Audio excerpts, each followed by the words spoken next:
తెలంగాణలో మరో వారం రోజుల్లో స్థానిక సంస్థల ఎన్నికల షెడ్యూల్ విడుదల కానుండడంతో ప్రధాన రాజకీయ పార్టీలన్నీ అస్త్రశస్త్రాలతో సిద్ధమవుతున్నాయి.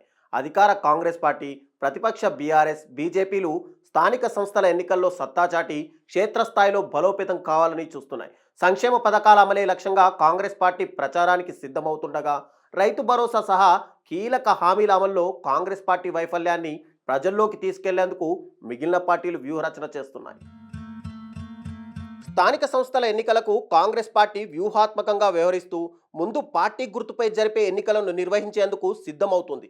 ఎంపీటీసీ, జెడ్పీటీసీ ఎన్నికలు నిర్వహించి ఆ తర్వాత సర్పంచ్ ఎన్నికలు నిర్వహించాలని చూస్తుంది.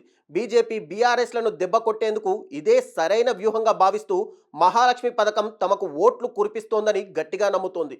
10 ఏళ్ల తర్వాత ఇప్పటికే రేషన్ కార్డుల జారీ చేసిన తెలంగాణ ప్రభుత్వానికి స్థానిక ఎన్నికల్లో కాస్త లబ్ధి చేకూరే అవకాశం ఉండగా, పార్టీలో కుమ్ములాటలు ఆ పార్టీకి శరాఘాతంగా మారుతున్నాయి. సంక్షేమ పథకాల అమలుతో పాటు బీఆర్ఎస్ ప్రభుత్వంలో జరిగిన అవినీతిని ప్రజల్లోకి తీసుకెళ్లాలని భావిస్తున్న కాంగ్రెస్ సంక్షేమ పథకాల అమలులో అలసత్వం ఆ పార్టీపై వ్యతిరేకతను పెంచుతోంది.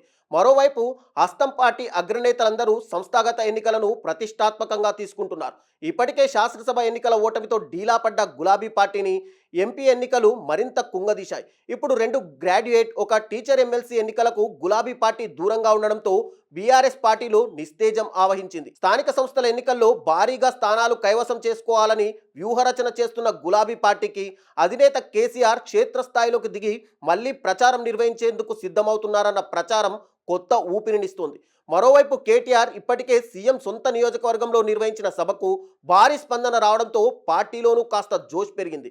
ఇదే జోష్తో స్థానిక సంస్థల ఎన్నికల్లో సత్తా చాటాలని బీఆర్ఎస్ భావిస్తోంది. ఢిల్లీ ఎన్నికల్లో 27 ఏళ్ల తర్వాత అధికారంలోకి వచ్చిన బీజేపీ ఇప్పుడు అదే ఊపులో ఎమ్మెల్సీ, స్థానిక సంస్థల ఎన్నికల్లో సత్తా చాటాలని చూస్తుంది. ఢిల్లీ ఎన్నికల్లో వచ్చిన జోష్తో క్షేత్రస్థాయిలో మరింత ఉత్సాహంతో పనిచేయాలని చూస్తూ ఇప్పటికే సంస్థాగతంగా పార్టీని సిద్ధం చేసింది. గ్రామ, మండల, జిల్లా స్థాయిలో కొత్త అధ్యక్షులను నియమించే ప్రక్రియ పూర్తి చేసింది.